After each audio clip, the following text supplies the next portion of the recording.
광장시장의 밤은 언제나처럼 수증기와 왁자지껄한 소음, 그리고 형형색색의 욕망으로 가득 차 있었다. 빈대떡이 기름에 튀겨지는 고소한 냄새와 뜨거운 어묵 국물의 김이 뒤섞여 혼잡한 골목을 따라 흐르고 있었다. 그 생생한 혼돈의 한가운데 안설이는 낡은 손수레의 마지막 남은 꽃다발 몇 개를 진열한 채 조용히 서 있었다. 그녀의 존재는 주변의 활기와는 어울리지 않는 섬처럼 고요했다. 그녀는 달아빠진 회색 후드티에 청바지를 입고 있었고 얼굴의 절반은 푹 눌러쓴 모자 그늘에 가려져 있었다. 하지만 그 그늘 속에서도 가끔씩 드러나는 그녀의 눈빛은 시장의 어떤 불빛보다도 날카롭고 명징했다. 그 눈은 단순히 손님을 기다리는 상인의 것이 아니었다.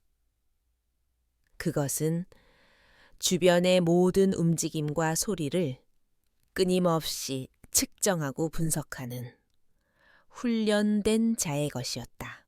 그녀의 시선은 떡볶이 판 앞에서 맴도는 취객의 비틀거리는 동선, 아이의 손을 잡고 급히 걸어가는 어머니의 불안한 얼굴, 그리고 어둠 속에서 의심스럽게 서성이는 몇몇 인물들의 위치를 무의식적으로 파악하고 있었다. 그녀의 귀는 흥정하는 목소리들 사이에서 미세하게 들려오는 이질적인 발소리를 걸러냈다. 꽃을 파는 행위는 생계를 위한 수단이자 세상의 소음 속에 자신을 숨기는 완벽한 위장이었다. 그때 시장의 혼잡함과는 전혀 다른 종류의 정적이 한 남자의 등장과 함께 그녀의 구역으로 흘러들었다. 권지혁, 유진그룹의 총수. 그는 방금 전까지도 수조 원이 오가는 계약의 마지막 조율을 끝내고 나온 참이었다. 그의 몸에 완벽하게 맞는 다크 네이비 수트와 손목에서 은은하게 빛나는 시계는 이곳의 분위기와 극명한 대조를 이루었다. 그는 숨막히는 이사회의 공기와 위선적인 미소들로부터 벗어나고 싶어 무작정 차에서 내렸다. 복잡하게 얽힌 사람들의 원초적인 에너지가 오히려 그에게는 잠시의 해방감을 주었다. 그의 비서인 한민석이 불안한 표정으로 뒤를 따랐지만 권지혁은 아랑곳하지 않고 시장 깊숙이 발을 들였다. 그의 눈은 언제나처럼 핵심을 꿰뚫어 보는데 익숙했다. 수많은 인파 속에서 그의 시선이 멈춘 곳은 바로 안설이의 작은 꽃수레 앞이었다. 처음에는 그저 시끄러운 시장 한복판에 이질적인 정적에 끌렸다. 하지만 가까이 다가갈수록 그는 그녀에게서 평범하지 않은 무언가를 감지했다. 그것은 연약해 보이는 외모 뒤에 숨겨진, 잘 벼려진 칼날 같은 긴장감이었다. 그녀의 자세는 흐트러짐이 없었고 시선은 한 곳에 머무르지 않고 끊임없이 주변을 경계하고 있었다. 권지혁은 수많은 사람들을 상대하며 그들의 본질을 파악하는 데 도같은 사람이었다. 그의 눈에 비친 안설이는 단순한 꽃 파는 소녀가 아니었다. 그녀는 마치 깊은 숲속에서 자신의 모습을 감춘 채 주변을 살피는 야생동물과도 같았다. 저 고요함은 폭이나 체념이 아니라 언제든 폭발할 수 있는 에너지를 응축한 결과물이었다. 그의 심장이 흥미라는 이름의 감정으로 오랜만에 뛰기 시작했다. 그는 천천히 그녀에게 다가갔다. 구두굽이 젖은 바닥에 닿는 소리가 유난히 크게 들렸다. 안설이는 그가 자신의 수레 방향 3m 안으로 들어왔을 때 이미 그의 존재를 인식하고 있었다. 값비싼 가죽과 희미한 고급 향수 냄새, 그리고 무엇보다도 주변 공기를 압도하는 위압감. 그녀는 고개를 들지 않은 채 그를 그저 스쳐 지나가는 또 한 명의 부유한 행인으로 치부하려 했다. 이 꽃들 전부 얼마입니까? 그의 목소리는 낮고 차분했지만 거스를 수 없는 힘이 실려 있었다. 안설이는 그제야 천천히 고개를 들었다. 모자 그늘 아래에서도 그녀의 눈은 흔들림 없이 그의 얼굴을 정확히 응시했다. 그의 눈과 그녀의 눈이 허공에서 부딪혔다. 짧은 순간이었지만 서로의 깊이를 가늠하려는 듯 팽팽한 탐색전이 오고 갔다. 안설이는 그의 얼굴에서 피곤함과 날카로운 지성, 그리고 그 모든 것을 덮고 있는 깊은 공허함을 읽었다. 반면 권지혁은 그녀의 눈에서 경계심과 냉정함, 그리고 그 너머에 감춰진 거대한 서사를 보았다. 그는 자신이 지금껏 한 번도 본 적 없는 종류의 사람을 마주하고 있다는 것을 직감했다. 전부 다요, 안설이가 몸이 건조하게 되물었다. 그녀의 목소리에는 놀라움보다는 의심이 더 많이 섞여 있었다. 그녀는 이런 식의 과시적인 호의나 변덕을 경계하도록 훈련받았다. 세상에 이유 없는 친절은 없으며 특히 이런 남자에게서는 더욱더 그랬다. 모든 행동에는 의도가 숨어있기 마련이었다. 네, 전부 다 포장할 필요는 없습니다. 권지혁은 그렇게 말하며 지갑에서 수표 한 장을 꺼내 그녀의 작은 돈통에 넣었다. 액수는 남은 꽃값을 훨씬 웃도는 금액이었다. 그의 행동은 충동적으로 보였지만 그 안에는 계산된 의도가 있었다. 그는 그녀의 반응을 보고 싶었다. 그녀가 돈에 놀라는지, 아니면 자신의 행동 이면에 숨겨진 의도를 파헤치려 하는지. 안설이의 시선은 수표를 잠시 스쳤을 뿐 다시 권지혁에게로 향했다. 그녀의 표정에는 변화가 없었다. 그녀는 말없이 남은 꽃들을 끌어모아 그에게 건넸다. 프리지어, 작은 장미, 그리고 이름 모를 들꽃들. 그녀의 손길은 빠르고 정확했으며 불필요한 움직임이 전혀 없었다. 꽃을 다루는 손이라기보다는 정밀한 기계를 다루는 기술자의 손 같았다. 권지혁은 꽃다발들을 받아들었다. 향긋한 꽃 내음이 그의 코를 스쳤지만 그의 모든 감각은 오직 눈앞의 여자에게 집중되어 있었다. 그는 그녀에 대해 더 알고 싶다는 강렬한 충동에 휩싸였다. 그녀가 누구인지, 왜 이런 곳에 있는지, 그리고 무엇으로부터 자신을 그토록 철저히 숨기고 있는지. 이 모든 것이 그에게는 풀어야 할 흥미로운 수수께끼처럼 다가왔다. 겨스름도는 안설이가 입을 열었지만 권지혁은 손을 들어 그녀의 말을 막았다. 필요 없습니다. 대신 질문 하나만 하죠. 그의 시선이 집요하게 그녀를 파고들었다. 당신은 누굽니까? 그것은 단순한 질문이 아니었다. 그것은 그녀의 정체를 꿰뚫어 보려는 날카로운 탐침이었다. 그의 직감은 그녀가 자신의 인생의 중요한 변수가 될 것임을 강하게 말하고 있었다. 안설이의 입가에 또 희미한 조소가 떠올랐다. 그것은 비웃음도, 그렇다고 환영의 미소도 아니었다. 꽃 파는 사람입니다. 보시다시피. 그녀는 짧게 대답하고는 빈 수레를 돌려 인파 속으로 사라질 준비를 했다. 그녀는 더 이상 이 위험한 남자와 엮이고 싶지 않았다. 그의 집요한 시선은 그녀의 평온한 위장을 찢어버릴 수도 있는 위협이었다. 권지혁은 더 이상 그녀를 붙잡지 않았다. 대신 그는 자신의 비서에게 나지막이 말했다. 한 비서, 저 여자를 따라가. 절대 들키지 말고 어디로 가는지, 누구를 만나는지 모든 것을 알아내. 그의 목소리는 차가웠지만 눈은 방금 전 그녀가 사라진 방향을 향해 뜨겁게 타오르고 있었다. 그는 자신이 거대한 미스터리의 첫 장을 막 넘겼음을 직감했다. 한민석은 영문을 모르겠다는 표정으로 고개를 숙였다. 자신의 보스가 이렇게까지 개인적인 호기심을 드러낸 것은 처음 있는 일이었다.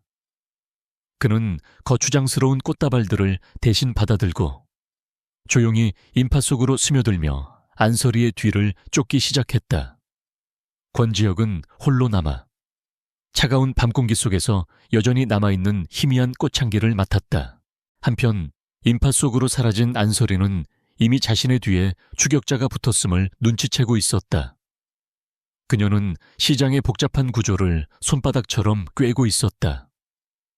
여러 개의 갈림길과 좁은 골목을 능숙하게 이용하여 추격자와의 거리를 벌렸다.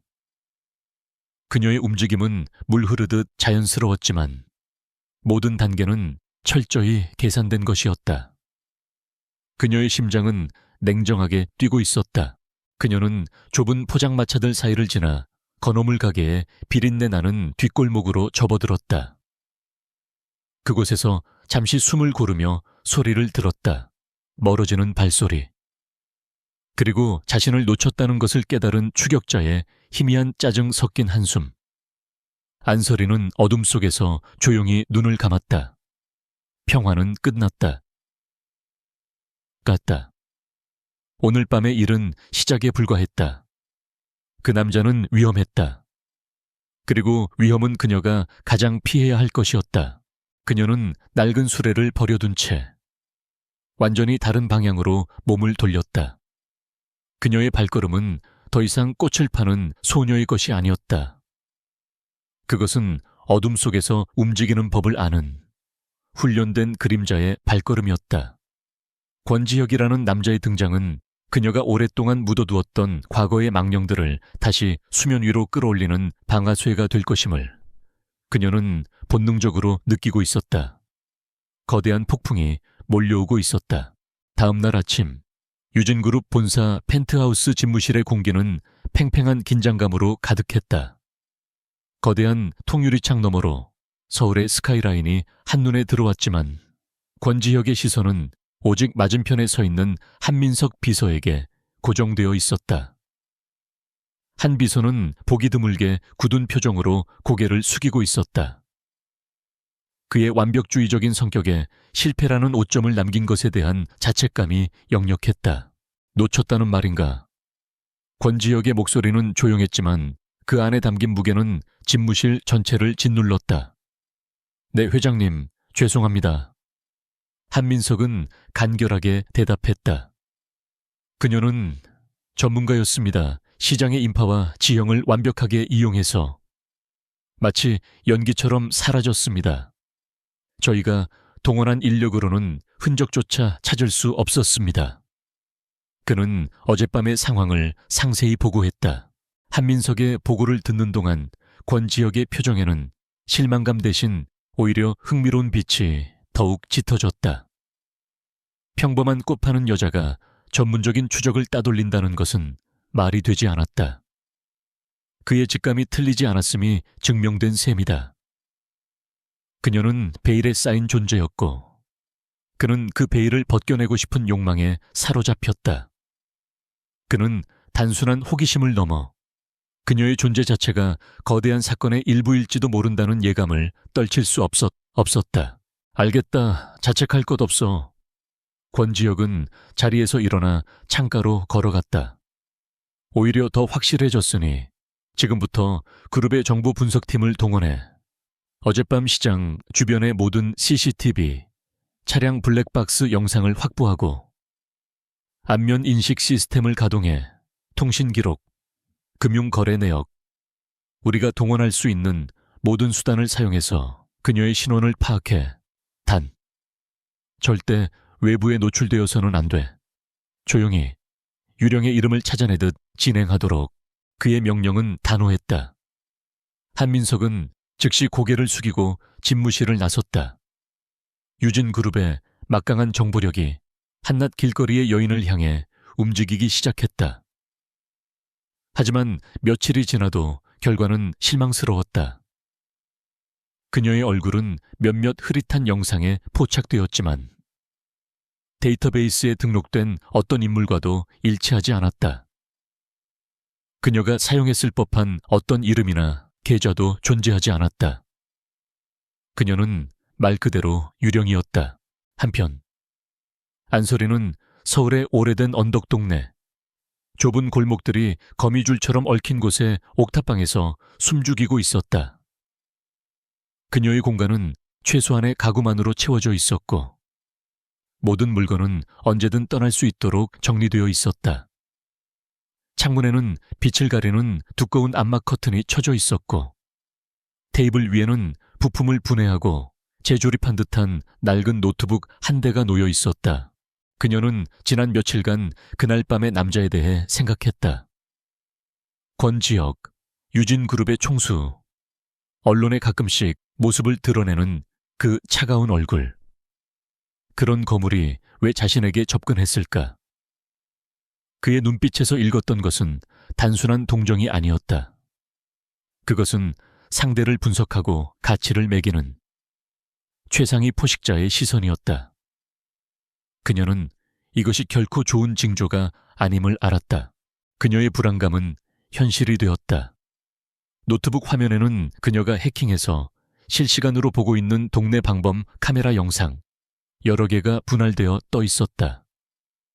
그리고 그녀의 눈에 익숙한 움직임이 포착되었다. 검은색 세단을 타고 온 사내 둘. 그들은 동네 슈퍼마켓 주인에게 무언가를 보여주며 탐문하고 있었다. 그들의 깔끔한 정장 차림과 절도 있는 움직임은 일반적인 건달이 아니었다. 태강그룹의 해결사들이었다. 심장이 차갑게 가라앉았다. 올 것이 왔다는 생각과 함께 온몸의 세포가 전투태세에 돌입했다. 그녀는 망설이지 않았다. 노트북의 하드디스크를 강력한 자기장으로 파괴하고 방 안에 남아있을지 모를 자신의 흔적들을 지우기 시작했다. 지문을 닦아내고 머리카락 한 올이라도 남지 않도록 방 전체를 점검했다. 그녀의 동작에는 한치의 망설임이나 군더더기가 없었다. 그녀가 미리 준비해둔 작은 배낭을 메고 문을 나서는 순간 골목 아래쪽에서 그들의 목소리가 들려왔다. 발각된 것인가? 아니, 아직은 아니었다. 하지만 시간이 없었다. 정면으로 나가는 것은 자살 행위였다. 그녀는 망설임 없이 옥상의 낡은 난간을 넘어 옆 건물의 지붕으로 몸을 날렸다. 훈련으로 다져진 몸은 소리 없이 착지했다. 그녀는 지붕과 지붕 사이를 고양이처럼 민첩하게 건너뛰며 그들의 수색망으로부터 멀어지기 시작했다. 아래에서는 그들이 점점 자신의 옥탑방으로 접근하는 것이 느껴졌다. 심장이 거칠게 뛰었지만 머리는 얼음처럼 차가웠다. 그녀는 이 오래된 동네의 지형을 수없이 시뮬레이션하며 탈출로를 머릿속에 그려두었다. 지금이 바로 그것을 실행에 옮길 때였다. 하지만 태강의 해결사들도 만만치 않았다. 그녀가 옥상에서 움직이는 소리를 들었는지 한 명이 고개를 들어 그녀를 발견하고 소리쳤다. 저기 있다 옥상이야. 추격이 시작되었다. 좁은 골목길을 가로지르는 긴박한 추격전. 그녀는 낡은 건물의 비상계단을 단숨에 뛰어내려와 다시 시장 골목의 인파 속으로 몸을 섞었다. 그곳이 자신을 숨길 수 있는 유일한 정글이었다. 뒤에서는 거친 발소리와 욕설이 따라붙었다. 그녀는 과일 가게의 진열대를 넘어뜨려 그들의 진로를 방해하고 좁은 식당 주방의 뒷문으로 들어가 앞문으로 빠져나오는 등 모든 지형지물을 자신의 방패로 삼았다. 한순간 막다른 골목에 몰렸을 때 추격자 중 한 명이 그녀의 앞을 가로막았다. 그는 비릿한 미소를 지으며 다가왔다. 안설이는 숨을 골랐다. 그녀의 눈빛이 순간적으로 변했다. 꽃을 팔던 여자의 온기는 사라지고 오직 적을 눈앞에 둔 암살자의 냉기만이 남았다. 남자가 멱살을 잡으려고 팔을 뻗는 순간 그녀는 몸을 낮추며 그의 팔꿈치 관절을 정확히 가격했다. 동시에 다른 손으로는 그의 목덜미 급소를 눌렀다. 억하는 비명과 함께 남자는 잠시 몸의 통제력을 잃고 비틀거렸다. 그 찰나의 순간을 놓치지 않고 그녀는 남자의 몸을 박차고 담벼락 위로 솟구쳐 올랐다. 그리고는 반대편으로 소리 없이 착지하여 다시 어둠 속으로 사라졌다. 그녀는 뒤도 돌아보지 않았다. 간신히 따돌렸지만 이것은 시작에 불과했다. 그녀의 신원은 이제 거의 노출된 것이나 다름없었다. 더 이상 숨어 지내는 것은 의미가 없었다. 그녀는 붐비는 지하철역으로 들어가 수많은 인파 속에 자신의 존재를 희석시켰다. 차가운 지하철 의자에 앉아 숨을 고르며 그녀는 두 개의 위협을 동시에 떠올렸다. 자신을 벼랑 끝으로 몰아넣은 과거의 적, 태강그룹, 그리고 자신의 정체를 집요하게 파고들기 시작한 현재의 미스터리. 권지혁. 이 두 개의 위협이 어떻게 연결되어 있는지는 알 수 없었다. 하지만 한 가지는 분명했다. 더 이상 도망만 칠 수는 없다는 것. 이제는 방역할 때였다. 유진그룹의 정보 분석팀은 교착 상태에 빠졌다. 그들이 가진 모든 자원을 동원했음에도 불구하고 안설이라는 여자는 디지털 세계에 존재하지 않는 인물이었다. 그녀에 대한 기록은 며칠 전 개설되었다가 바로 삭제된 대포폰 하나가 전부였다. 팀장은 권지혁에게 결과를 보고하며 난감한 표정을 감추지 못했다. 수십 명의 엘리트 인력이 동원되어 얻은 결과가 고작 이것뿐이라는 사실이 믿기지 않았다. 하지만 권지혁의 생각은 달랐다. 완벽하게 깨끗하다는 것은 역설적으로 가장 강력한 증거였다. 누군가 의도적으로 그리고 아주 전문적인 솜씨로 모든 기록을 지워버렸다는 뜻이니까. 그는 접근 방식을 바꾸기로 했다. 그녀 자체를 찾는 것이 아니라 그녀가 남겼을지 모를 파문을 찾는 것으로. 그는 팀에게 새로운 지시를 내렸다. 지난 48시간 동안 서울 전역에서 발생한 모든 비정상적 사건을 검색해 경찰에 신고되지 않았거나 언론에 보도되기 직전에 무마된 사건들, 폭력, 추격, 침입, 사소해 보이는 모든 흔적을 샅샅이 뒤져. 그의 목소리는 냉정했지만 그 안에는 사냥감의 희미한 냄새를 맡은 맹수의 흥분이 담겨 있었다. 그의 지시는 정확했다. 몇 시간 후 팀은 한 가지 영상을 찾아냈다. 안설이가 도망쳤던 낡은 동네의 후미진 골목을 비추는 사설 방범 카메라 영상이었다. 화질은 끔찍하게 조악했고 소리도 녹음되지 않았다. 하지만 그 안에 담긴 내용은 경악 그 자체였다. 한 여인이 자신보다 훨씬 큰 체구의 남자를 순식간에 제압하고 인간의 움직임이라고는 믿기 힘든 민첩함으로 담벼락을 넘어 사라지는 장면이 고스란히 담겨 있었다. 권지혁은 영상을 반복해서 돌려보았다. 흐릿한 실루엣이었지만 그가 아는 그 여자임이 틀림없었다. 시장에서 보았던 그 통제된 움직임과 차가운 눈빛이 퍼즐 조각처럼 맞춰졌다. 그는 이제 확신했다. 그녀는 단순한 도망자가 아니었다. 그녀는 고도로 훈련받은 위험 인물이었고 동시에 거대한 위협에 쫓기고 있는 피해자였다. 그는 영상이 촬영된 지역을 중심으로 모든 자원을 집중시켰다. 그 시각 안설이는 도시 외곽의 허름한 여관방에서 숨을 죽이고 있었다. 창문 틈으로 들어오는 희미한 가로등 불빛이 방 안에 먼지를 비추었다. 그녀는 침대에 앉아 분해된 권총 부품들을 능숙하게 닦고 있었다. 손길은 차분했지만 머릿속은 복잡한 수싸움으로 들끓었다. 태강그룹의 추격은 이제 시작에 불과했다. 혼자서는 도망치는 것 외에 할 수 있는 일이 없었다. 그때였다. 복도에서 들려오는 미세한 발소리. 여러 명이 아니었다. 단 한 명. 하지만 그 발걸음 소리에는 망설임이 없었고 정확히 자신의 방문 앞에서 멈춰 섰다. 그녀는 소리 없이 총을 조립하고 안전장치를 풀었다. 심박수가 통제 가능한 범위 내에서 상승했다. 문을 부수고 들어오는 즉시 급소를 노릴 생각이었다. 똑똑. 예상외로 문에서는 조용한 노크 소리가 들려왔다. 그리고 문 밖에서 들려온 목소리는 그녀가 가장 경계하던 그 남자의 것이었다. 안설이 씨, 맞습니까? 당신을 해치러 온 게 아닙니다. 대화가 하고 싶어서 왔습니다. 권지혁의 목소리였다. 그녀는 등골을 타고 흐르는 소름을 느꼈다. 그가 어떻게 이곳을 찾아냈을까? 그녀는 대답하지 않았다. 대신 문에 바싹 붙어 그의 기척을 살폈다. 그는 정말로 혼자인 듯했다.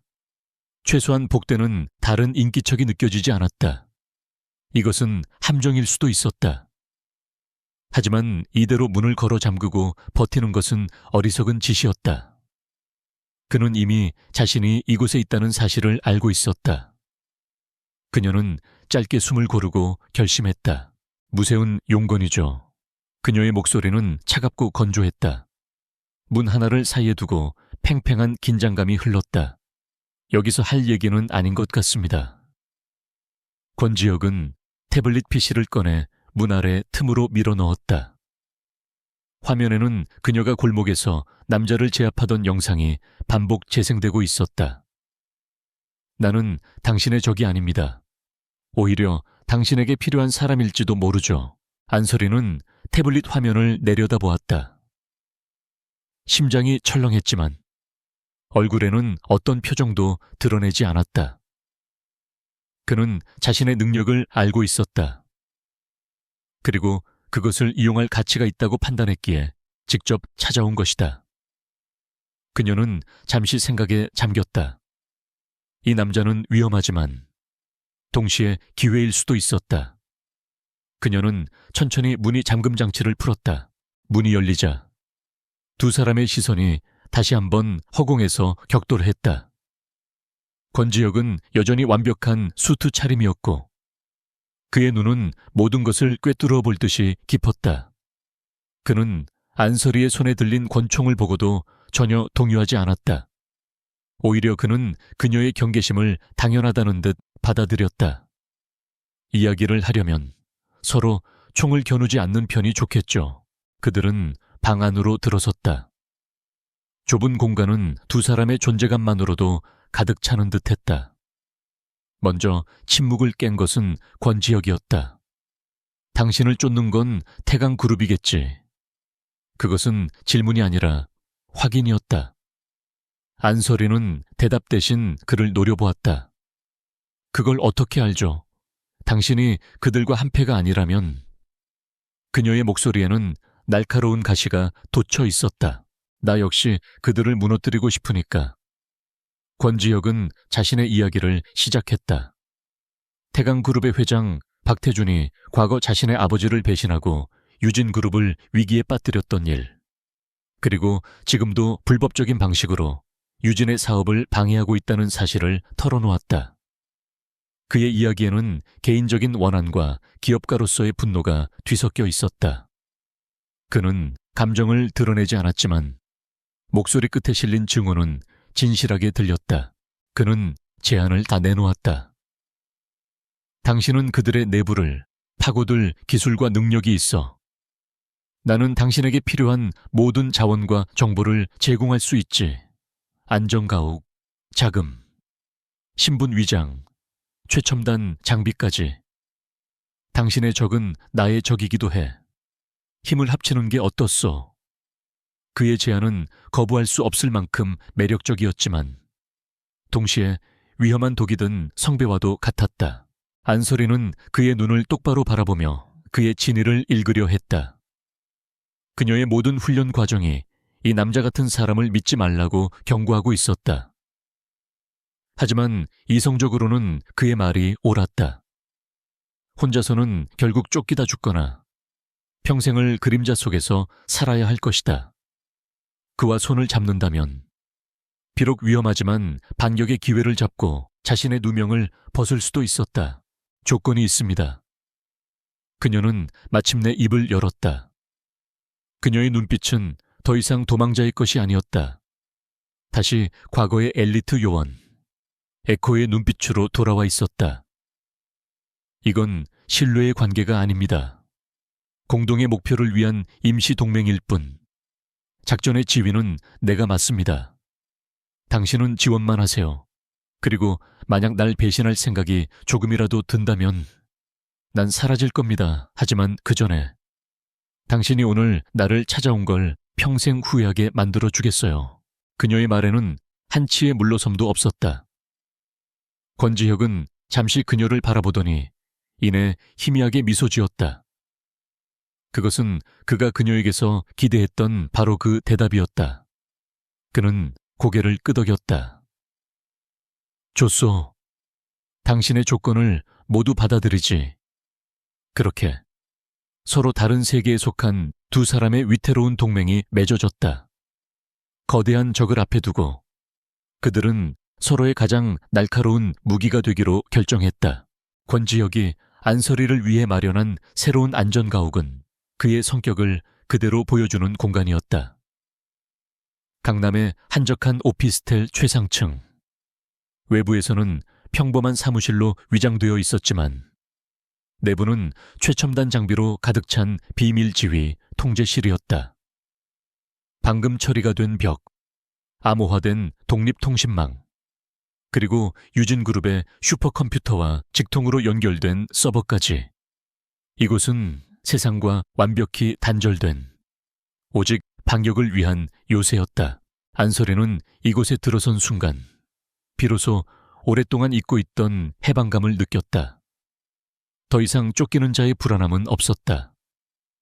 낡은 후드티 대신 활동하기 편한 검은색 트레이닝복을 입은 그녀의 눈빛은 이전보다 한층 더 깊고 예리해졌다.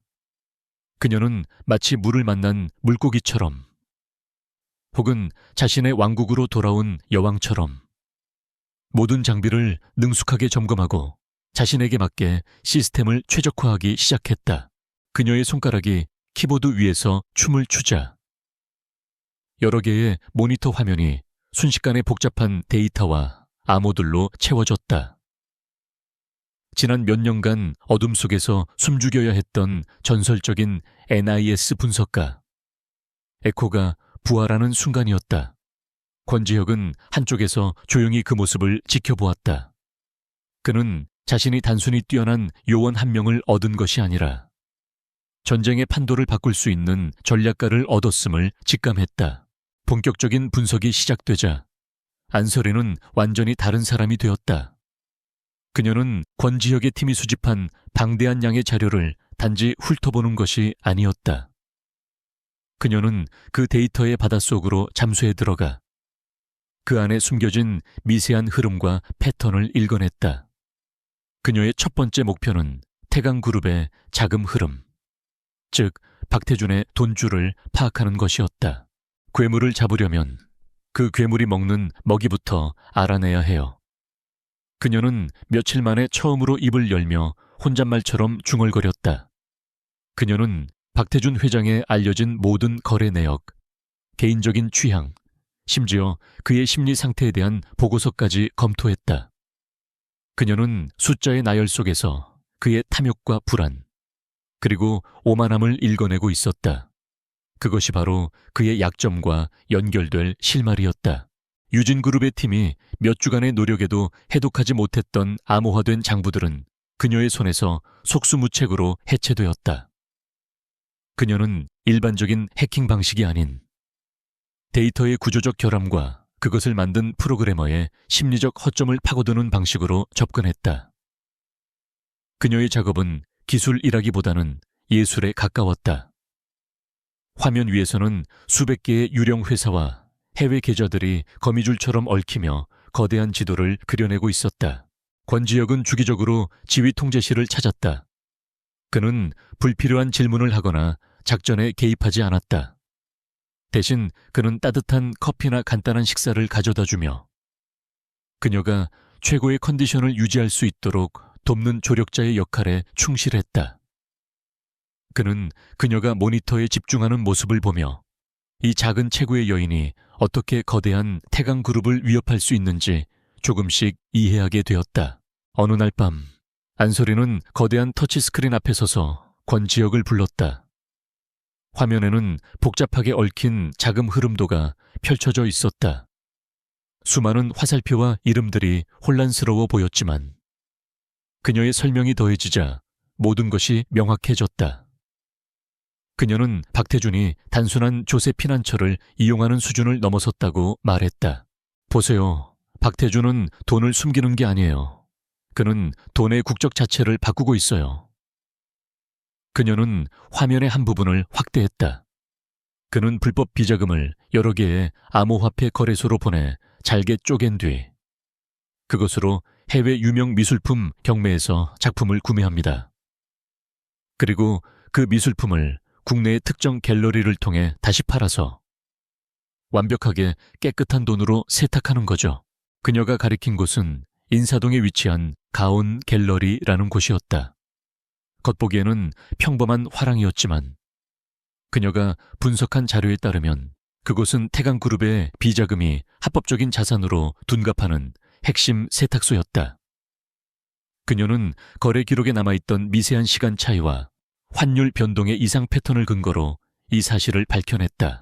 권지혁은 감탄을 금치 못했다. 그의 팀 역시 이 갤러리의 존재는 알고 있었지만 그것이 이토록 정교한 자금 세탁 시스템의 심장부일 것이라고는 상상도 하지 못했다. 그는 안설이의 통찰력에 다시 한번 놀랐다. 그녀는 흩어져 있는 점들을 연결하여 거대한 그림을 완성해내는 경이로운 능력을 가지고 있었다. 그의 투자는 이미 몇 배의 가치로 돌아온 셈이었다. 이제 첫 번째 목표가 정해졌군요. 권지혁이 낮은 목소리로 말했다. 그의 눈빛에는 차가운 분노와 함께 전의가 불타오르고 있었다. 안설이는 고개를 끄덕였다. 그녀의 눈 역시 복수심과 정의를 향한 갈망으로 빛나고 있었다. 도망과 방어의 시간은 끝났다. 이제부터는 공격이었다. 가온 갤러리, 그곳을 무너뜨리면 박태준의 돈줄에 균열이 생기기 시작할 겁니다. 그리고 그 균열은 우리가 비집고 들어갈 첫 번째 틈이 될 거예요. 그녀는 이미 머릿속으로 다음 작전을 구상하고 있었다. 멈춰있던 거대한 체스판 위의 말이 마침내 그녀의 손에 의해 움직이기 시작했다. 게임은 다시 시작되었다. 그리고 이번에는 그녀가 게임의 규칙을 정할 차례였다. 태강그룹의 심장부. 박태준 회장의 집무실은 바깥 세상의 소음이 전혀 들리지 않는 고요한 성격이었다. 박 회장은 거대한 마우간이 책상에 앉아 시가를 음미하며 자신의 제국이 완벽하게 통제되고 있다는 오만한 만족감에 젖어 있었다. 하지만 그 고요함은 그의 오른팔인 최 부장이 들어서면서 깨졌다. 최 부장의 얼굴은 언제나처럼 무표정했지만 그의 눈에는 미세한 불안감이 서려 있었다. 회장님, 보고 드릴 것이 있습니다. 그의 목소리는 낮고 차가웠다. 최근 우리 쪽 자금 라인에 몇 차례 미세한 접근 시도가 있었습니다. 거의 감지할 수 없을 정도로 교묘해서 마치 시스템 내부에 유령이 움직이는 것 같았습니다. 박태준은 시가 연기를 길게 내뿜으며 귀찮다는 듯이 손을 저었다. 쥐새끼들이겠지. 신경 쓸 것 없어. 알아서들 처리해. 하지만 최 부장은 물러서지 않았다. 이번엔 다릅니다. 이건 단순한 해커의 소행이 아닙니다. 마치 우리의 시스템 전체 구조를 꿰뚫어보고 약점을 탐색하는 듯. 단 움직임입니다. 전문가의 솜씨입니다. 그의 단호한 말에 박태준은 비로소 시가에서 눈을 떼고 그를 바라보았다. 그의 눈에는 짜증과 함께 일말의 경계심이 스쳤다. 그는 최 부장의 직감을 신뢰했다. 그래서 자네 생각은 어떤가? 박태준이 물었다. 누가 감히 내 금고를 넘보는 거지? 최 부장은 잠시 침묵했다. 아직은 누군지 알 수 없습니다. 하지만 이 정도로 우리 내부를 잘 아는 자라면 과거와 관련이 있을 가능성이 높습니다. 경고를 보내야 합니다. 우리가 여전히 모든 것을 지켜보고 있다는 것을 알려줘야 합니다. 그는 몇 년 전 자신들의 비리를 파헤치다 의문의 사고로 작전에서 배제되었던 NIS 요원들의 명단을 떠올렸다. 그리고 그 중심에 있던 이름 에코. 공식적으로는 사망 처리되었지만 시신은 발견되지 않았다. 최 부장은 그 이름에 얽힌 찝찝함을 잊은 적이 없었다. 그는 과거의 유령들을 깨워 흔들어 보기로 결정했다. 그의 첫 번째 목표는 당시 에코의 파트너였던 김민준 요원이었다. 한편 안설이의 지휘통제실에서는 경고등이 깜빡이고 있었다. 그녀가 심어놓은 추적 프로그램이 태강그룹 내부 보안 시스템의 이상 동향을 감지한 것이다. 그들의 방화벽은 더욱 두꺼워졌고 역추적 프로그램이 가동되기 시작했다. 그녀의 탐색이 발각된 것이다. 하지만 그녀를 더 불안하게 만든 것은 그들의 방역이 디지털 세계에만 머무르지 않을 것이라는 직감이었다. 그녀는 즉시 과거 자신의 동료였던 몇몇 인물들의 신변을 확인하기 시작했다. NIS 내부망에 은밀히 접속한 그녀의 손가락이 가쁘게 움직였다. 그리고 그녀는 최악의 시나리오가 현실이 되었음을 발견했다. 그녀의 파트너이자 끝까지 그녀의 결백을 믿어주었던 김민준 요원이 갑작스러운 내부 감찰을 받고 있었다. 뇌물 수수 혐의, 태강그룹이 조작한 완벽한 함정이었다. 더욱 충격적인 것은 그들이 김민준을 오늘 밤 처리할 계획이라는 첩보였다. 공식적인 절차를 밟기 전에 그를 납치하여 모든 것을 덮어씌우고 영원히 침묵시키려는 속셈이었다. 안설이의 피가 차갑게 식었다. 김민준이 위험에 빠진 것은 바로 자신 때문이었다. 그녀는 모니터 화면을 노려보았다. 망설일 시간이 없었다. 그녀는 즉시 권지혁에게 연락했다. 수화기 너머로 상황을 전하는 그녀의 목소리는 침착했지만 그 안에는 강철 같은 결의가 담겨 있었다. 그를 구해야 합니다. 이건 내 싸움 때문에 벌어진 일이에요. 권지혁은 한치의 망설임도 없이 대답했다. 필요한 걸 말하시오. 그 짧은 한마디는 그들의 동맹이 단순한 계약 관계를 넘어섰음을 보여주는 증표였다. 작전은 신속하게 계획되었다. 권지혁은 추적이 불가능한 고성능 차량과 통신 교란 장비, 그리고 만일의 사태에 대비한 의료팀을 준비했다. 안설이는 김민준이 납치될 예상 경로와 시간을 분석하고 가장 효과적으로 그들을 가로챌 수 있는 지점을 선택했다. 인천항으로 향하는 폐쇄된 공업단지. 그곳은 증거를 인멸하기에 완벽한 장소이자 기습을 감행하기에도 최적의 장소였다. 그날 밤 안설이는 머리부터 발끝까지 검은 전투복 차림으로 어둠 속에 몸을 숨겼다. 그녀의 손에는 소음기가 달린 권총이 들려 있었다. 더 이상 분석가가 아닌 현장 요원의 모습이었다. 멀리서 차량 2대가 공업단지로 들어서는 것이 보였다. 한 대는 김민준을 태운 차, 다른 한 대는 최 부장의 부하들이 탄 호위 차량이었다. 차량이 멈추고 최 부장의 부하들이 의식을 잃은 김민준을 끌어내리는 순간 안설이는 움직였다. 그녀는 어둠 속에서 튀어나온 한 마리의 흑표범 같았다. 첫 번째 총성이 소음기 속에서 희미하게 울리며 가장 외곽에서 망을 보던 놈의 다리를 꿰뚫었다. 비명소리가 터져 나오기도 전에 그녀는 이미 그들의 코앞까지 접근해 있었다.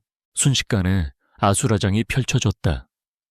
그녀는 총을 사용하는 것을 최소화하며 단련된 채술로 그들을 압도했다. 팔꿈치로 상대의 명치를 가격하고 몸을 회전하며 다른 놈의 관자놀이를 발로 찼다. 그녀의 모든 움직임은 생존과 제압이라는 단 하나의 목적을 위해 최적화되어 있었다. 멀리서 이 모든 것을 지켜보던 최 부장은 자신의 눈을 의심했다. 저 움직임, 저 전투 방식, 죽었을 터인 에코의 망령이 눈앞에 나타난 것이다. 안설이는 마지막 한 명까지 모두 제압하고 쓰러져 있는 김민준에게 달려갔다. 그때 최 부장이 차 안에서 그녀를 향해 총을 겨눴다.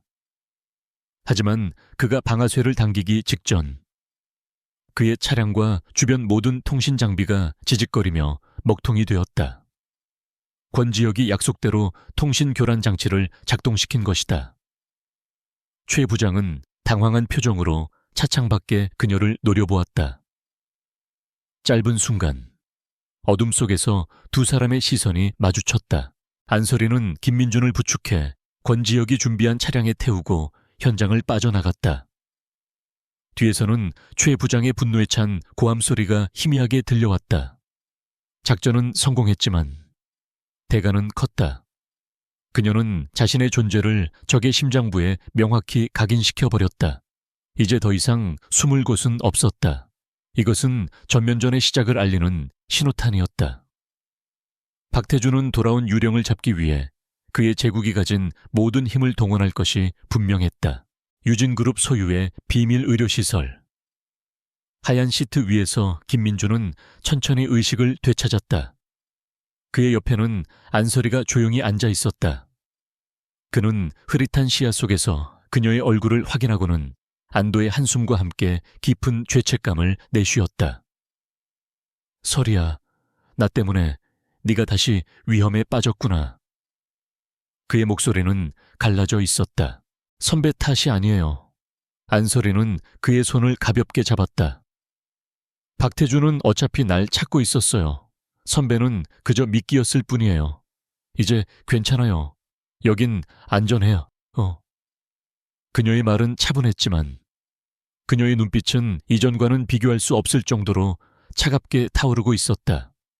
그녀는 김민준에게 반드시 복수하고 그의 명예를 되찾아주겠다고 속으로 맹세했다. 지휘 통제실로 돌아온 그녀 앞에는 권지혁이 기다리고 있었다. 방 안의 공기는 무겁고 팽팽했다. 두 사람 모두 이제 상황이 완전히 달라졌음을 알고 있었다. 최 부장이 내 얼굴을 봤어요. 이제 숨는 건 의미가 없어요. 안설이가 먼저 입을 열었다. 그녀의 목소리에는 두려움 대신 결연한 의지가 담겨 있었다. 그들이 전면적인 수색망을 펼치기 전에 우리가 먼저 움직여야 해요. 그녀는 수세에 몰렸을 때가 오히려 공격의 최적기라고 판단했다. 적이 승기를 잡았다고 방심하는 바로 그 순간이 적의 심장을 찌를 수 있는 유일한 기회였다. 그녀는 거대한 스크린에 자신이 설계한 새로운 작전 계획을 띄웠다. 그것은 대담하고 위험하며 성공한다면 판을 뒤집을 수 있는 한 수였다.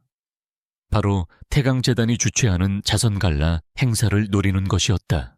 이번 주말 태강재단은 국내 정재계 인사들을 모두 모아놓고 대규모 자선갈라를 엽니다. 그녀는 행사가 열릴 최고급 호텔의 도면을 화면에 띄웠다. 이런 행사에는 거액의 기부금이 오가죠. 태강은 현장에서의 회계 처리를 위해 본사 서버와 연결된 보안 네트워크 혹은 임시 서버를 현장에 설치할 겁니다. 바로 여기가 우리의 목표입니다. 계획은 두 갈래로 나뉘었다. 권지혁은 유진그룹의 회장이자 거액 기부자로서 행사에 VIP로 참석하는 트로이 목마 역할을 맡았다. 그의 임무는 박태준과 최 부장의 시선을 자신에게 묶어두는 동안 결정적인 순간에 서버실 근처에서 계획된 소동을 일으켜 보안팀의 주의를 분산시키는 것이었다. 아주 짧은 시간, 단 몇십 초의 빈틈을 만들어내는 것이 그의 역할이었다. 그 빈틈을 파고드는 것은 안설이의 몫이었다.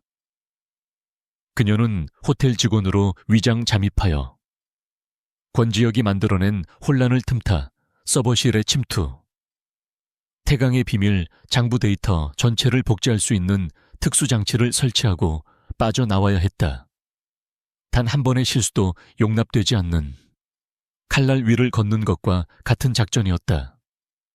권지혁은 계획의 위험성을 지적했지만 그녀의 완벽한 논리와 대안 계획에 이내 수긍했다. 갈라 행사가 열리는 밤, 호텔은 대한민국의 권력을 모두 한자리에 모아놓은 듯 화려하게 빛났다. 값비싼 샹들리에 아래 위선적인 미소와 은밀한 거래들이 샴페인 잔 부딪히는 소리와 함께 오고 갔다. 박태준은 무대의 주인으로서 만족스러운 미소를 지으며 손님들을 맞았고 최 부장은 그림자처럼 그의 뒤를 지키며 모든 것을 감시했다. 권지혁이 등장하자 장내에는 잠시 술렁임이 일었다. 그의 존재감은 다른 모든 기업 총수들을 압도했다. 그는 완벽한 연기자처럼 박태준에게 다가가 가식적인 인사를 건넸다. 두 재벌 총수의 눈빛이 허공에서 부딪히며 보이지 않는 불꽃이 튀었다. 그가 박태준의 발을 묶어두는 동안 안설이는 어둠 속에서 움직이고 있었다. 그녀는 연 회장 웨이트리스 복장으로 완벽하게 위장했다. 머리를 단정하게 묶고 짙은 화장으로 얼굴의 인상을 바꾼 그녀는 수많은 직원들 사이에 완벽하게 녹아들었다. 그녀는 쟁반을 든 채 바쁘게 움직이는 척하며 서비스 복도를 통해 감시 카메라의 사각지대와 경호원들의 동선을 파악했다. 그녀의 머릿속에서는 이미 수십 개의 침투 및 탈출 시나리오가 그려지고 있었다. 작전 개시 시각, 권지혁은 박태준과 대화하던 중 일부러 와인잔을 근처에 음향, 제어 장비 위로 쏟았다. 치직하는 소음과 함께 스피커에서 날카로운 파열음이 터져 나왔고 장내는 순간적인 혼란에 휩싸였다. 보안팀의 시선이 모두 그쪽으로 쏠린 바로 그 순간 권지혁은 최 부장의 시야를 교묘하게 가로막았다. 단 30초의 시간이었다. 그것으로 충분했다. 안설이는 서비스 복도에서 뛰쳐나와 소란의 반대편에 위치한 서버실로 향했다. 그녀는 미리 복제해둔 마스터키로 전자 잠금 장치를 소리 없이 해제했다. 차가운 공기가 감도는 서버실 안. 그녀는 붉게 깜빡이는 수십 개의 서버 중에서 목표 서버를 즉시 찾아냈다. 그녀의 손이 빠르게 움직여 손톱만한 크기의 데이터 복제 장치를 서버 후면 포트에 연결했다. 장치가 연결되자 그녀의 소형 단말기에 데이터 전송률을 나타내는 그래프가 떠올랐다. 이제 남은 것은 이 데이터가 모두 복제될 때까지 들키지 않는 것뿐이었다. 그때 복도 저편에서 발소리가 들려왔다. 최 부장이었다. 그의 동물적인 직감이 뭔가 잘못되었음을 감지하고 이쪽으로 오고 있었다. 안설이는 숨을 죽이고 거대한 서버렉 뒤에 어둠 속으로 몸을 숨겼다. 최 부장이 서버실 문을 열고 안을 훑어보았다. 그의 날카로운 시선이 차가운 서버들 사이를 샅샅이 훑었다. 안설이는 심장 소리조차 들릴까봐 숨을 멈췄다. 다행히 그는 별다른 이상을 발견하지 못하고 찝찝한 표정으로 다시 문을 닫고 돌아섰다. 문이 닫히는 순간 안설이의 단말기가 작게 진동했다. 데이터 복제가 완료되었다는 신호였다. 그녀는 조용히 서버실을 빠져나와 다시 연 회장의 혼잡함 속으로 스며들었다. 멀리서.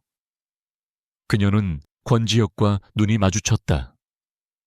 누구도 눈치채지 못할 미세한 끄덕임. 임무 완수 신호였다.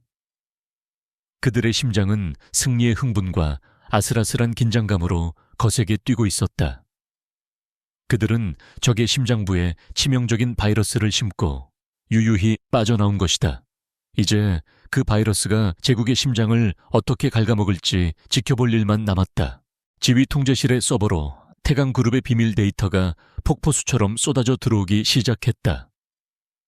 안설이와 권지혁은 숨죽인 채 화면의 진행 막대를 지켜보았다. 그것은 단순한 데이터가 아니었다. 거대한 제국을 무너뜨릴 수 있는 무기이자 수많은 사람들의 피와 탐욕이 얽힌 판도라의 상자였다. 성공의 흥분이 채 가시기도 전에 안설이는 뭔가가 잘못되었음을 감지했다. 그녀의 눈썹이 미세하게 찌푸려졌다. 이상해요. 데이터 흐름이 너무 깨끗해요. 그녀는 즉시 데이터 패킷을 분석하기 시작했다. 그녀의 손가락이 다시 키보드 위를 날았고 화면에는 수백만 개의 코드 라인이 스쳐 지나갔다. 그리고 그녀는 자신의 직감이 맞았음을 확인했다.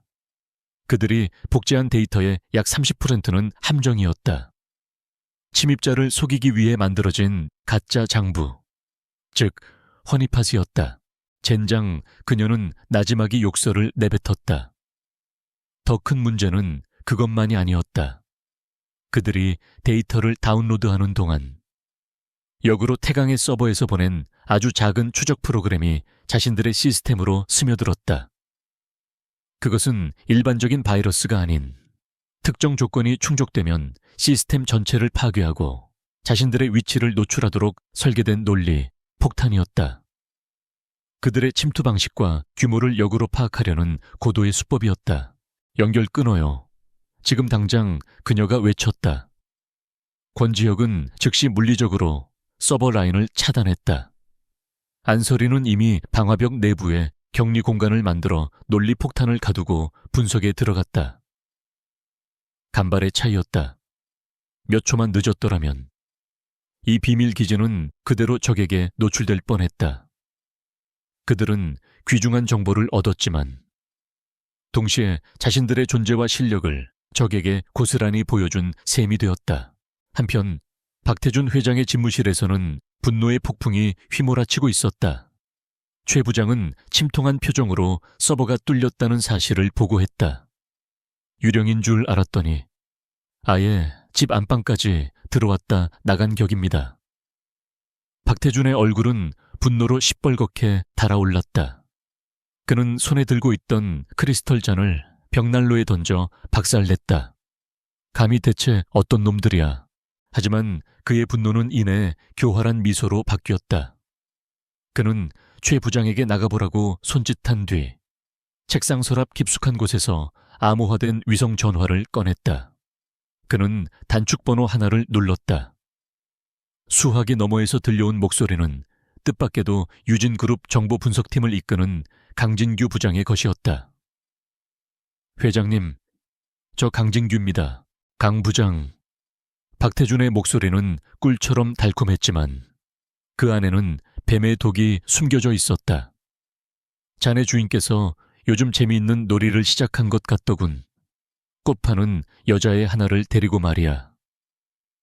강 부장은 박태준이 유진그룹에 심어놓은 가장 깊고 치명적인 첩자였다. 권지혁이 안설이에게 관심을 보이기 시작했을 때부터 그는 모든 상황을 박태준에게 보고해왔다.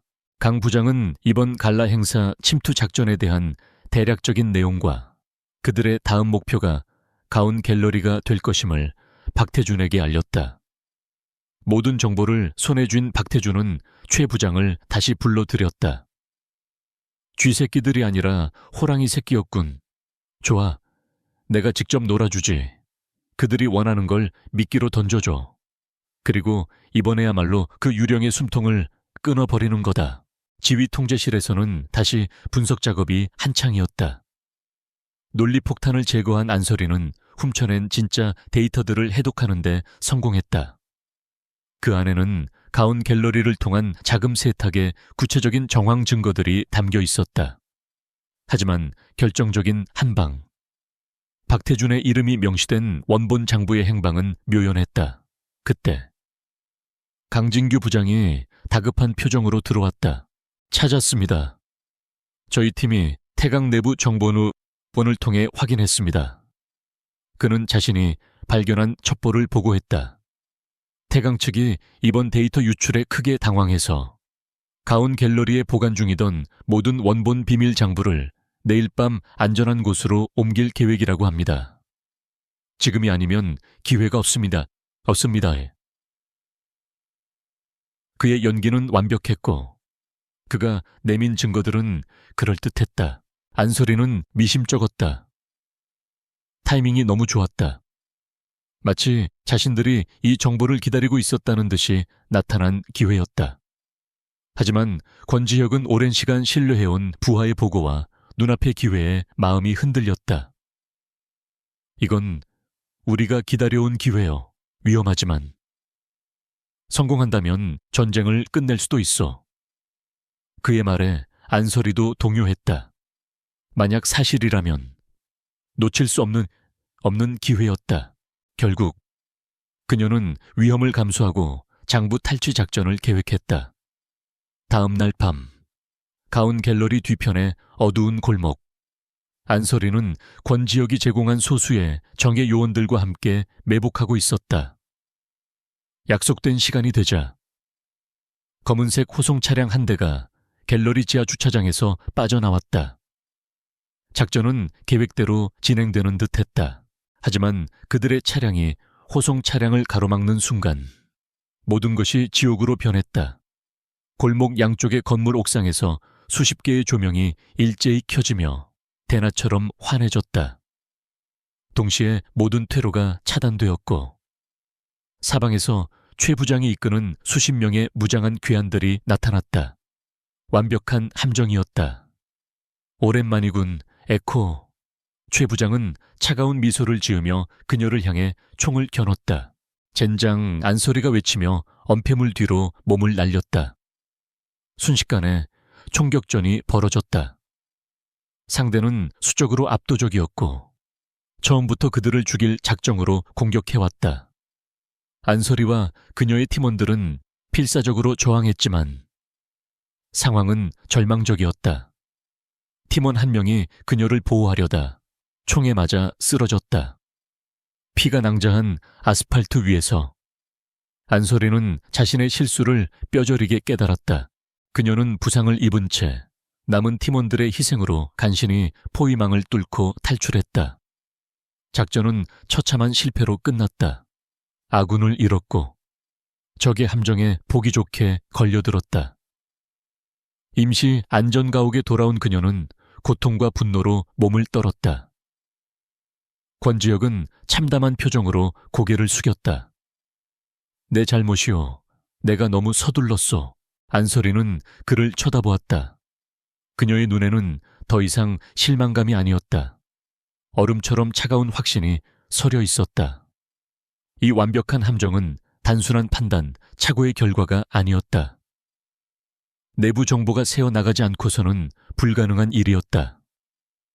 그녀는 피가 묻은 손으로 총을 움켜쥐며 증오가 담긴 목소리로 말했다. 당신 팀에 배신자가 있어. 임시 안전가옥의 공기는 피와 화약 냄새, 그리고 차가운 절망감으로 가득 차 있었다. 안소리는 의자에 앉아 말없이 자신의 팔에 박힌 파편을 소독하고 있었다. 그녀의 얼굴에는 고통의 기색조차 없었다. 모든 감정이 얼어붙은 듯 오직 냉정한 분노만이 남은 듯 했다. 권지혁은 그런 그녀를 차마 바라보지 못하고 주먹을 쥔 채 벽에 기댔다. 신뢰가 무너진 자리에는 날카로운 의심의 파편만이 흩어져 있었다. 한민석 비서. 권지혁은 낮은 목소리로 자신의 충직한 비서를 불렀다. 지금부터 이번 작전에 대해 알고 있던 모든 인물을 대상으로 비밀 감찰에 들어가 나 자신과 한 비서를 포함해서 단 한 명의 예외도 없어 통신 기록, 계좌 내역, 최근 행적까지 샅샅이 뒤져 반드시 쥐새끼를 찾아내. 그의 목소리는 차갑게 떨리고 있었다. 자신의 제국에 배신자가 있다는 사실은 그의 자존심에 깊은 상처를 남겼다. 안소리는 그의 명령을 듣고도 아무런 반응을 보이지 않았다. 그녀는 이미 그 누구도 믿지 않기로 결심했다. 그녀에게 권지혁의 조직은 구멍 뚫린 배나 마찬가지였다. 그녀는 조용히 일어나 자신의 작은 짐을 챙기기 시작했다. 그녀는 다시 혼자가 될 준비를 하고 있었다. 혼자 움직이는 것이 통제할 수 없는 변수와 함께하는 것보다 안전했다. 어딜 가려는 거요? 권지혁이 그녀의 앞을 막아서며 물었다. 그의 눈에는 당혹감과 절박함이 뒤섞여 있었다. 이대로는 일 못해요. 당신 조직은 썩었어요. 나 혼자 하는 게 나아. 안소리의 목소리는 얼음장 같았다. 그녀와 그 사이에 있던 위태로운 동맹의 끈은 거의 끊어지기 직전이었다. 그 순간 권지혁은 처음으로 재벌 총수의 가면을 벗어던졌다. 그는 약하고 상처받은 자신의 내면을 그대로 드러냈다. 내 실수요. 사람을 믿는다는 원칙으로 이 자리까지 왔는데 그것이 가장 큰 약점이 될 줄은 몰랐소. 그는 한 걸음 다가서며 진심을 담아 말했다. 하지만 여기서 당신이 떠나면 우리가 진정으로 지는 거요. 우리가 흘린 피, 우리가 잃은 동료, 그 모든 것이 무의미해져. 제발 기회를 한 번만 더 주시오. 그는 충격적인 제안을 했다. 이제부터 내 조직에서 이 일을 아는 사람은 오직 당신과 나 둘뿐이오. 모든 작전 권한과 내부 보안 감사 권한까지 당신에게 넘기겠소. 나는 당신의 판단만을 믿고 따르겠소. 당신이 나의 칼이 되어준다면 나는 기꺼이 당신의 방패가 되겠소. 이것은 그룹 총수로서 할 수 있는 최대의 양보이자 그녀의 능력에 대한 완전한 신뢰의 표현이었다. 안설이는 오랫동안 그의 눈을 들여다보았다. 그의 눈에서 흔들림 없는 진심을 읽은 그녀는 마침내 챙기던 짐을 내려놓았다. 동맹은 무너진 것이 아니었다. 불순물이 모두 타버리고 더욱 단단한 강철로 다시 태어난 것이다. 그녀의 첫 번째 임무는 배신자를 색출하는 것이었다. 그녀는 신문이나 고문 대신 데이터로 배신자를 사냥하기로 했다. 그녀는 권지혁에게 도움을 받아 용의 선상에 오른 몇몇 인물들의 모든 디지털 기록을 분석했다. 그리고 배신자를 잡기 위한 덫을 놓았다. 그녀는 각각의 용의자에게만 접근 가능한 조금씩 내용이 다른 가짜 핵심 정보를 흘렸다. 태강그룹이 어떤 정보에 반응하는지를 보면 누가 내부 정보를 흘렸는지 명확해질 것이었다. 덫을 놓고 기다리는 동안 그녀는 갈라 행사에서 훔쳐낸 진짜 데이터를 다시 분석했다. 배신자의 존재를 염두에 두고 데이터를 살펴보자. 이전에는 보이지 않던 새로운 사실이 드러났다. 박태준의 비자금 흐름은 그의 개인적인 축제로 끝나지 않았다.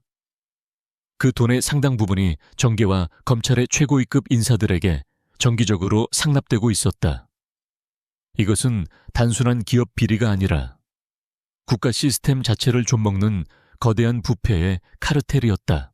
며칠 후 그녀가 놓은 덫이 마침내 작동했다. 태강그룹은 정확히 강진규 부장에게만 흘렸던 가짜 정보에 반응했다. 배신자의 정체가 드러나는 순간이었다. 하지만 안설이는 바로 그를 제거하지 않았다. 그녀는 역으로 그를 이용하기로 결정했다. 이제 그는 태강을 속일 가장 강력한 역정보 채널이 될 것이었다.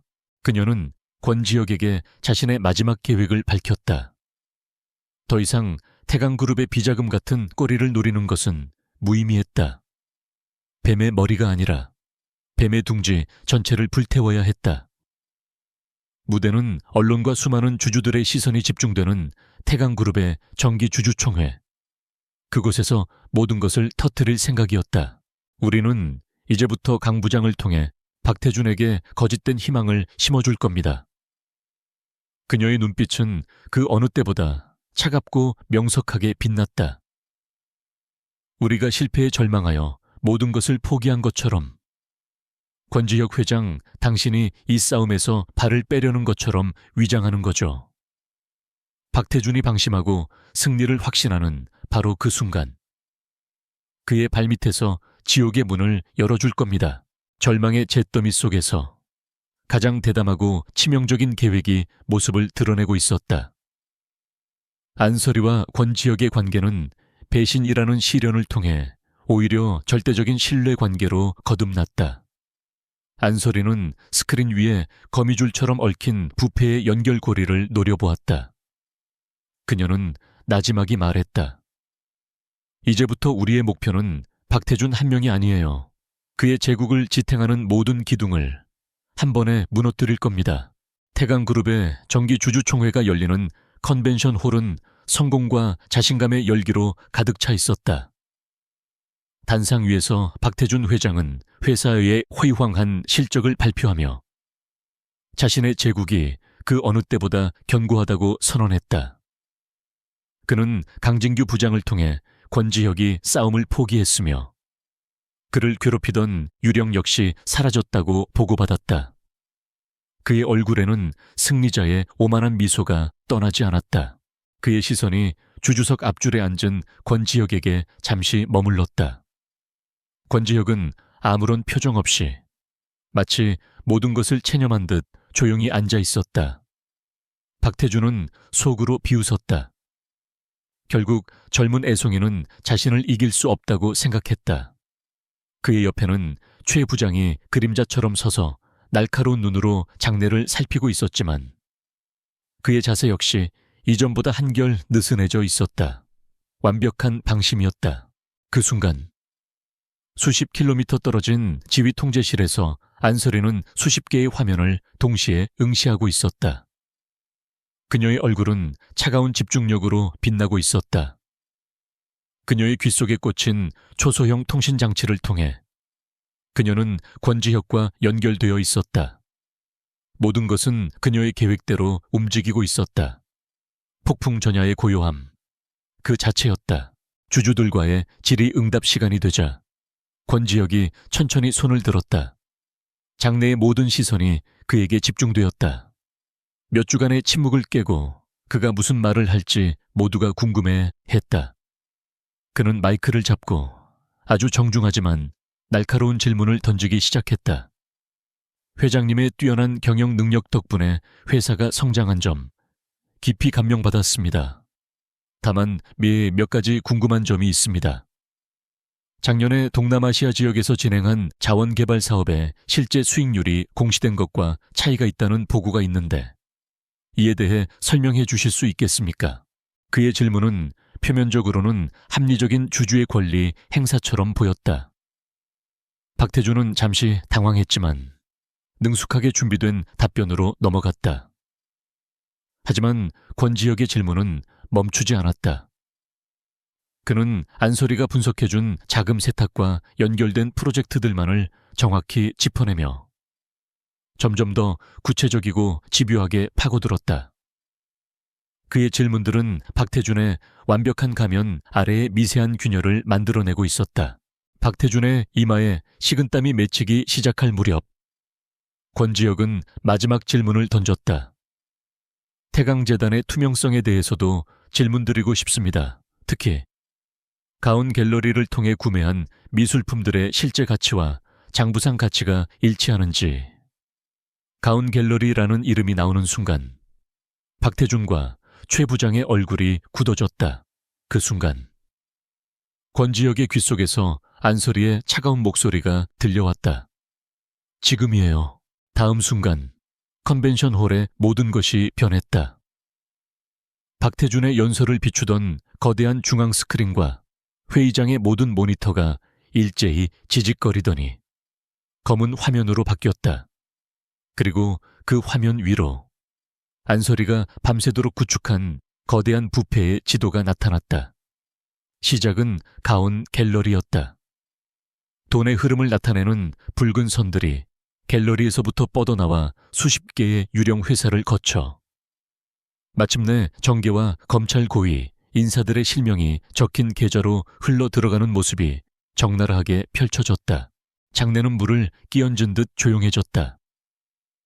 주주들과 기자들은 눈앞의 광경을 믿을 수 없다는 듯 스크린을 응시했다.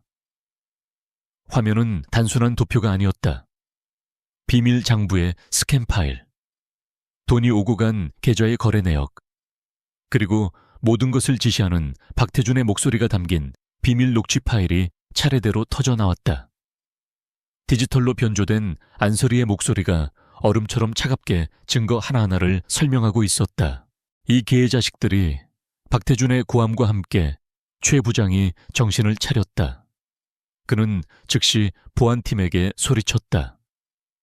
당장 전원을 내려 모든 네트워크 회선을 차단해 방송실로 가서 송출을 막아.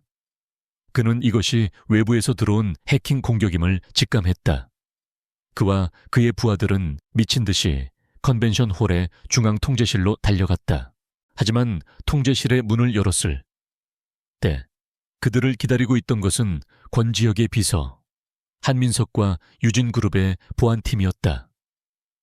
안설이는 이 모든 상황을 예측하고 있었다. 한민석 팀의 임무는 해킹이 아니라 이 통제실을 물리적으로 방어하는 것이었다. 좁은 통제실 안에서 최 부장의 부하들과 한민석의 팀 사이에 격렬한 육탄전이 벌어졌다. 최 부장은 분노의 이성을 잃고 직접 서버렉을 파괴하려 달려들었다. 하지만 그의 앞을 막아선 것은 평소 유약해 보이기만 하던 한민석이었다. 더 이상은 안 됩니다. 한민석은 안경을 벗어 던졌다. 그의 눈빛은 날카로운 살기를 띠고 있었다. 두 사람의 마지막 대결이 그곳에서 펼쳐졌다. 통제실이 아수라장이 된 와중에도 회의장의 폭로는 계속되고 있었다. 안설이가 준비한 2중, 3중의 백업 시스템이 작동하고 있었기 때문이다.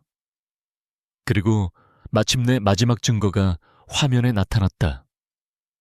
그것은 안설이가 NIS 시절 확보했지만 윗선의 압력으로 묻어야 했던 박태준이 직접 자신의 정적을 제거하라고 지시하는 목소리가 담긴 원본 음성 파일이었다. 그것은 그의 제국의 마침표를 찍는 사형 선고나 다름없었다. 그 순간 컨벤션 홀의 모든 문이 열리며 검찰 수사관들과 경찰들이 들이닥쳤다. 안설이가 폭로 시작 직전 신뢰할 수 있는 소수의 검색에 모든 자료를 넘겼던 것이다. 박태준은 넋이 나간 표정으로 자신을 향해 다가오는 수사관들을 바라보았다. 그의 철옹성 같던 제국이 단 몇 분 만에 먼지처럼 무너져 내리고 있었다. 통제실에서는 최 부장이 한민석에게 제압되어 거친 숨을 몰아쉬고 있었다. 모든 것이 끝났다. 권지혁은 의자에 앉아 이 모든 광경을 조용히 지켜보았다. 그의 얼굴에는 복잡한 감정이 스쳐 지나갔다. 그리고 어두운 지휘 통제실. 안설이는 뉴스 속보 화면을 통해 무너져 내리는 박태준의 모습을 보며 마침내 길고 긴 숨을 내쉬었다. 지독했던 폭풍이 드디어 지나갔다. 주주총회 학살이라고 명명된 그날의 사건은 대한민국을 통째로 뒤흔들었다. 박태준의 몰락은 거대한 부패, 카르텔의 둑이 무너지는 신호탄이었다.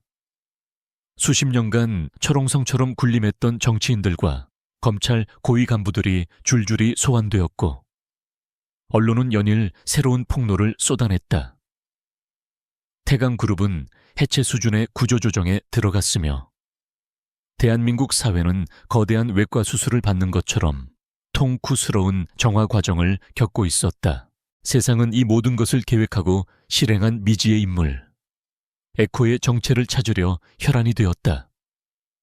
하지만 안설이가 제공한 모든 자료는 철저히 익명으로 전달되었고 그녀의 행방은 그 어디에도 남아있지 않았다. 그녀는 세상을 구한 영웅이었지만 여전히 세상에 존재하지 않는 유령이었다. 그녀는 대중의 환호나 명예를 원한 것이 아니었다. 그녀가 원한 것은 오직 진실과 정의, 그리고 잃어버렸던 자신의 이름뿐이었다. 사건이 어느 정도 정리된 후 NIS 본부에서도 조용한 변화에 바람이 불었다. 안설이를 내쳤던 부패한 상층부가 모두 숙청되고 그녀의 결백을 믿었던 소수의 인물들이 조직을 재정비하기 시작했다. 새로 임명된 NAS 신임 차장은 낡은 찻집에 조용한 방으로 안설이를 불러냈다. 그는 그녀에게 공식적인 사과와 함께 복직을 제안했다. 국가안보에 기여한 공로를 인정해 최고의 훈장과 함께 그녀가 원하던 모든 권한을 주겠다고 약속했다. 안설이는 따뜻한 찻잔을 감싸준 채 조용히 그의 말을 들었다. 그것은 과거의 그녀가 그토록 원했던 것이었다. 자신의 명예를 회복하고 국가를 위해 다시 일할 수 있는 기회. 하지만 지금의 그녀는 더 이상 과거의 에코가 아니었다. 기나긴 어둠의 터널을 지나오며 그녀는 국가라는 거대한 이름 뒤에 숨겨진 개인의 삶의 가치를 깨달았다. 그녀는 정중하지만 단호하게 그의 제안을 거절했다. 저는 제 이름을 되찾기 위해 싸웠습니다. 다시 조직의 총알바디가 되기 위해서가 아닙니다. 그녀는 찻잔을 내려놓으며 옅은 미소를 지었다. 이제는 저만의 길을 찾아야 할 때인 것 같습니다. 그녀의 결정은 확고했다. 그녀는 더 이상 그림자 속에서 살지 않을 것이었다. 그녀는 이제 햇빛 속에서 자신의 삶을 살고 싶었다. 몇 달의 시간이 흘렀다. 대한민국을 휩쓸었던 거대한 폭풍은 점차 잦아들고 사회는 새로운 질서를 찾아가고 있었다. 권지혁의 유진그룹은 이번 사건을 계기로 가장 투명하고 윤리적인 기업의 상징으로 떠올랐다. 충직한 한민석 비서는 그룹의 핵심 임원으로 승진했고 명예를 회복한 김민주는 NIS 내부 개혁을 이끌고 있었다. 배신자 강진규는 법의 심판을 받았다. 권지혁은 한적한 교회의 작은 유리 온실에서 안설이를 찾아냈다. 그녀는 더 이상 검은 전투복이 아닌 편안한 작업복 차림으로 흙을 만지며 꽃을 가꾸고 있었다. 시장 구석에서 자신을 감추기 위해 팔던 꽃이 이제는 그녀의 새로운 삶과 평화의 상징이 되어 있었다. 그녀는 권지혁을 보고는 흙 묻은 손을 털며 환하게 웃었다. 그 미소는 그가 처음 보는 꾸밈 없고 편안한 미소였다. 두 사람 사이에는 더 이상 팽팽한 긴장감이나 계산이 존재하지 않았다. 그들은 함께 온실을 거닐며 평범한 이야기를 나누었다. 권지혁은 그녀에게 새로운 제안을 했다. 그것은 또 다른 싸움에 대한 것이 아니었다. 그는 유진그룹 내에 사회적 책임을 다하는 독립재단을 만들어 제2의 태강그룹 같은 괴물이 다시는 나타나지 않도록 시스템을 감시하고 힘없는 약자들을 돕는 일을 하고 싶다고 말했다. 그리고 그 재단의 공동대표가 되어달라고 부탁했다. 이건 고용 제안이 아니오. 동등한 파트너로서 함께 새로운 길을 만들어보자는 제안이오. 그의 눈빛은 진지했다. 안설이는 잠시 생각에 잠겼다. 그것은 그녀가 가진 기술과 그녀가 새로 찾은 삶의 의미를 완벽하게 결합할 수 있는 일이었다. 그녀는 고개를 끄덕였다. 좋아요. 그 제안 받아들일게요. 어둠이 내리고 두 사람은 처음 만났던 광장시장으로 향했다. 시끄러운 소음과 활기 넘치는 사람들. 모든 것이 그날 밤과 같았지만 이제 두 사람은 더 이상 쫓기는 자도 쫓는 자도 아니었다. 그들은 나란히 앉아 뜨거운 빈대떡을 먹으며 웃었다. 권지혁은 문득 근처에 작은 꽃수레를 발견했다. 그는 잠시 자리에서 일어나 소박한 들꽃 한 송이를 사서 그녀에게 건넸다. 이번엔 한 송이뿐이네요. 안설이가 장난스럽게 웃으며 물었다. 권지혁은 부드러운 미소로 대답했다. 이제 더 이상 당신 곁에 머무를 핑계가 필요 없으니까. 그의 진심 어린 고백에 그녀의 얼굴에 행복한 홍조가 피어올랐다. 두 사람은 나란히 일어나 다시 인파 속으로 걸어 들어갔다. 그들의 어깨가 스치고 손가락이 잠시 닿았다가 이내 자연스럽게 깍지를 꼈다. 그들은 더 이상 어둠 속의 그림자도 화려한 제국의 왕도 아니었다. 그들은 거대한 폭풍 속에서 서로를 발견하고 마침내 함께 새벽을 맞이한 두 사람이었다.